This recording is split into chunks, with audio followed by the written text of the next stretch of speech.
விழுப்புரம் மாவட்டத்தில் இருக்கக்கூடிய மக்கள் என்ன கூறுகிறார்கள்? புதிய ரூபாய் நோட்டுகள் விநியோகம் குறித்து அவர்கள் இது தொடர்பாக முன்வைக்கக்கூடிய கோரிக்கைகள் என்னென்ன என்பது குறித்து கூடுதல் விவரங்களை பெறுவதற்காக எமது செய்தியாளர் கோபிநாத் விழுப்புரத்தில் இருந்து இணைகிறார். அவரிடமிருந்து நாம் கூடுதல் விவரங்களை கேட்டு பெறலாம். கோபிநாத், வணக்கம்.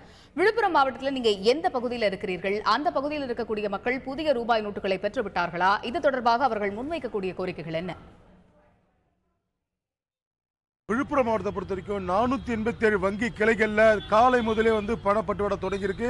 இதில் பார்த்தீங்கன்னா அவங்க இப்போ அந்த ரூபாய் எக்ஸ்சேஞ்ச் பண்ணுறதுக்காக நீண்ட வரிசையில் மக்கள் காத்திருக்காங்க. அதே போல் பார்த்தீங்கன்னா 2000 ரூபாய் நோட்டுகளை வாங்குறதுல ஆர்வம் கம்மியாக இருக்குது. இவங்க பார்த்தீங்கன்னா தங்களோட வச்சிருக்கிற அந்த 500, 1000 ரூபாய் நோட்டுகளை கொடுத்து 100 ரூபாய் நோட்டுகளை வாங்குறது தான் கூட்டம் அதிகமாக இருக்குது. இந்த நம்ம நிற்கிற பகுதி பார்த்தீங்கன்னா விழுப்புரம் நகரில் இருக்க இந்தியன் வங்கி முன்னாடி நிற்கிறோம். இங்கே பல்வேறு குற்றச்சாட்டுகளை மக்கள் எழுப்பியிருக்காங்க. அதை பார்த்தீங்கன்னா நம்மளுடைய வாடிக்கையாளர் ஒருத்தர் இருக்காரு. அவரை பொறுத்தவரைக்கும் ஒரு குற்றச்சாட்டு வைக்கிறாரு. உங்களோட பிரச்சனை சார், இப்போ பேங்க் உள்ள போனீங்க, அங்க என்னாச்சு சார்? பணம் எடுக்கலான்னு போயிருந்தோம். அந்த புதிய நோட்டு வாங்குறதுக்காக இந்த ஃபார்ம் வாங்கணும்னு சொன்னால் ஒரிஜினல் ஆதார் கார்டு கேட்குறாங்க. ஒரிஜினல் ஆதார் கார்டு கொடுத்தா தான் அந்த ஃபார்மே கொடுக்குறாங்க புதிய நோட்டு வாங்குறதுக்காக. பெரிய சிரமத்துக்கு உள்ளாக்குறாங்க சார் வாடிக்கையாளர். வங்கிகள் இதை தளர்த்திக்கணும் அப்படிங்கிறது. ஏன்னா பொதுமக்கள் இப்போ நாங்கள் அக்கௌண்ட் வச்சிருக்கிறோம், சரி அக்கௌண்ட் இருக்கிறவன் ஒரிஜினல் ஆதார் கார்டு எடுத்துகிட்டு வரலன்னா இங்கே பணமே வாங்க முடியாதுன்ற ஒரு நிலைமை இருக்குது. ஆதார் கார்டு சுப்ரீம் கோர்ட்டில் செல்லாதுங்கிறாங்க. பொதுமக்கள் விரும்பி தான் எங்களுக்கு கொடுக்குறாங்க, நாங்கள் வாங்கிக்கிறோம் அப்படின்னு சொல்லுது கவர்மெண்ட்டு. இப்போ கட்டாயப்படுத்தி ஆதார் கார்டு கொடுத்தா தான் உனக்கு புதிய நோட்டே கிடைக்கும் அப்படிங்கிற மாதிரி ஒரு சூழ்நிலையை உருவாக்குறாங்க.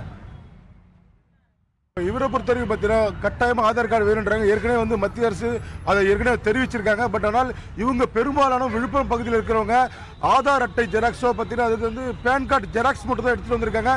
இந்த ஒரிஜினல் அட்டை இல்லாமல் இங்கிருந்து வாடிக்கையாளர்கள் தங்களோட வீடுகளுக்கு திரும்பி போய் அந்த அட்டையை எடுத்து வந்து அவங்க அந்த படிவத்தை எனக்கு பெற்று செல்லும் தான் விழுப்புரத்தில் இருக்கு. இப்ப நீங்க இருக்கக்கூடிய வங்கி அலுவலகத்துல மக்கள் கூட்டம் எப்படி இருக்கிறது? குறிப்பாக அந்த 2.5 லட்சம் ரூபாய்க்கு மேல் டெபாசிட் செய்ய வருபவர்களுக்கு வங்கிகள்ல குறிப்பிட்ட ஆவணங்களை சமர்ப்பிக்க வேண்டும் அப்படிங்கிற நிறைய விஷயங்கள் இருக்கு. அது தொடர்பாக அங்க இருக்கக்கூடிய மக்கள் என்ன கூறுகிறார்கள்? அது தொடர்பான கூடுதல் விவரங்கள் கோபிநாத். இந்த குறிப்பிட்ட காலக்கெடுக்குள்ள இந்த 2.5 லட்சம் விஷயம் பார்த்தீங்கன்னா நம்மளோட வியாபாரி ஒருத்தர் இருக்காரு, அவர்கிட்ட கேட்டு தெரிஞ்சுக்கலாம். அதை பார்த்தீங்கன்னா சார், இந்த குறிப்பிட்ட காலக்கெடு 2.5 லட்சம் மட்டும் தான் பண்ண முடியும். அதுக்கு மேலே பார்த்தா 200% அபராதம் விதிக்கப்பட்டு சொல்லியிருக்காங்க. ஒரு வியாபாரியார் இருந்து இந்த காலகட்டத்தில் இந்த 2.5 லட்சம் உச்ச உங்களுக்கு போதுமா? இந்த வியாபாரிகள் இருந்து 2.5 லட்சம் பத்தாதுங்க. ஏன்னா ஒரு நிர்வாகத்தில் போனால் 3 பேர் 4 பேர் வேலை செய்கிறாங்க. அவங்களுக்கு ஒரு 1000 ரூபா ஒரு நாளைக்கு மாதம் 10,000 ரூபா சம்பளம் ஆகுது. இந்த குறிப்பிட்ட காலத்தில் மார்ச் 30 முடியும்னு சொல்கிறாங்க. ஆனால் எங்களுக்கு குறைஞ்சபட்சம் 5 லட்சமாக இருந்தால் தான் இந்த மற்றவங்களுக்கு சம்பளம் பண்ணி மற்றவங்களுக்கு செய்ய முடியும், வியாபாரத்தை பண்ண முடியும். இல்லாட்டா பண்ணுறதுக்கு ரொம்ப கஷ்டங்க. இந்த வியாபாரோட கோரிக்கை பார்த்தீங்கன்னா இந்த குறிப்பிட்ட காலக்கெடுக்குள்ள டிசம்பருக்குள்ள பார்த்தீங்கன்னா இந்த 2.5 லட்சம்ன்றது எங்களுக்கு பத்தாது. சம்பளம் பட்டுவாடாது 1 மாதத்துக்குள்ள பண்ணனா கூட கண்டிப்பாக எங்களுக்கு இது பெரிய சிரமத்தை ஏற்படுத்தும். அதே போல் பார்த்தீங்கன்னா தங்களோட வியாபாரத்திற்கு நாங்கள் முறையாக அக்கௌண்ட்டில் செலுத்தி எடுக்கிற பணம் இந்த 2 லட்சம் கண்டிப்பாக கம்மி. இதை மேலும் அதிகப்படுத்தணுன்ற இங்கே இருக்கிற வியாபாரோட ஒரு கோரிக்கையாக இருக்குது.